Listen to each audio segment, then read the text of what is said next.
ટોળાએ police પર પથ્થરમારો કર્યો તો પોલીસે આરોપીને કરાવી લંગડી.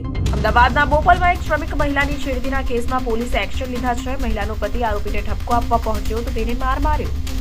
બોપલ પોલીસ ઘટના સ્થળે પહોંચી તો ત્યારે પણ ટોળાએ પથ્થરમારો કર્યો. તેમના પર છેડતી, તોફાન અને પોલીસ પર હુમલાના ગુના નોંધી કાર્યવાહી કરાઈ. ગઈકાલે રાત્રિમાં જે સ્વર્ણિમ સન કરીને એક કન્સ્ટ્રક્શન સાઇટ છે ત્યાં લેબર કોલોનીમાં એક મહિલા જોડે છેડતીનો બનાવ હતો. આ છેડતી બનાવ બન્યા પછી એ મહિલાના હસબન્ડ જે છે એ માણસને ઠપકો આપવા ગયા હતા.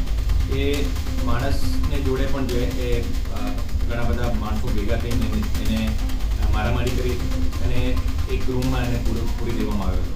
પછી એવા માણસ જે છે આપણા ફ્રેન્ડને ફોન કર્યો હતો.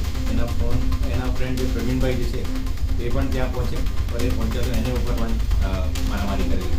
પછી લગભગ 10 વાગ્યા અમે પોલીસ સ્ટેશનમાં ક્રિષ્ના સેલ્ફી હોસ્પિટલની ભરતી આવી. એક માણસને જે માથાને ભાગે વાગેલી છે, તો એને આધારે અમારા હેડ કોન્સ્ટેબલ વિક્રમસિંહ ત્યાં પહોંચ્યા હતા. તો ત્યાં પહોંચીને જે ફરિયાદ લેવા માટે ત્યાં પહોંચ્યા હતા. પછી એને ત્યાંથી ડિસ્ચાર્જ કરવામાં આવ્યો હતો જે માણસની ઈજા થઈ હતી. એ માણસોની નામજોગ ફરિયાદ લેવા માટે, માણસોને આઈડેન્ટિફાઈ કરવા માટે એ સુરેશ, પ્રવીણ, વિક્રમસિંહ અને એને સાથે 2-3 માણસો જઈને જે એ માણસોને આઈડેન્ટિફાઈ કરવા માટે અને નામજોગ ફરિયાદ લેવા માટે એ સાઇટ ઉપર પહોંચ્યા હતા.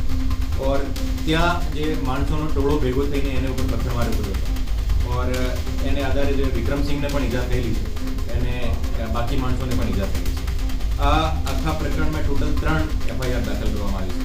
એક એફઆઈઆર જે છે છેડતીની એફઆઈઆર છે, જેમાં મુખ્ય આરોપી જે દિનેશ કરીને છે. ઓર બીજી જે છે રાઇટિંગ અને ગંભીર ઇજાનો એક બીજી જે છે. ઓર ત્રીજી જે છે આ સરકારી નોકર ઉપર હુમલોની છે. એમાં સેક્શન જૂની આઈપીસીના સેક્શન 333 અને એમ જે હુમલો હતો, જે જીવલેણ હુમલો હતો, તેમાં અટેમ્પ્ટ ટુ મર્ડરનો કેસ દાખલ કરવામાં આવ્યો છે. એમાં ટોટલ રાત્રિમાં જે ટોટલ 113 માણસોને એમાં આખા પ્રકરણમાં ડિટેન કરવામાં આવ્યા હતા. ઓર 113માંથી જે છે એ મર્ડરના આરોપી જે છે 16 આરોપીને અટેમ્પ્ટ ટુ મર્ડરના કેસમાં એને અટક કરવામાં આવ્યા છે. ઓર બાકી 30 જેવા માણસોનું આઈડેન્ટિફિકેશન એનો બાકી બધાનો પ્રોસેસ ચાલુ છે. એમાંથી 16 માણસો જે છે આ જુવેનાઇલ હતા. તો એની પણ જે કોન્ટ્રાક્ટર છે એની ઉપર કોન્ટ્રાક્ટ લેબર જે ચાઇલ્ડ